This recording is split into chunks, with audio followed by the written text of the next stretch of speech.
Video captured a woman frantically knocking on this house's front door. As she continues to do so, she can be seen constantly looking behind her. And that's when you realize why. A man walks up to the woman and proceeds to grab her firmly, telling her to get into the car. All the while, the woman can be heard pleading for him to stop.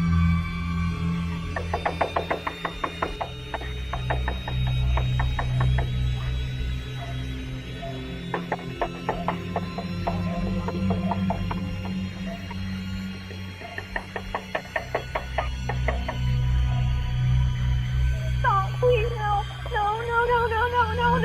please.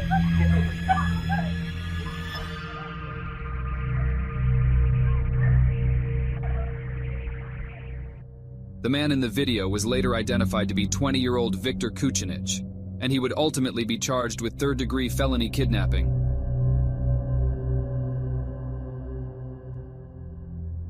This Ring doorbell starts off showing the house owner simply doing her laundry, though before she can even enter the laundry room, she can be seen pausing, and the audio from the clip makes it clear as to why.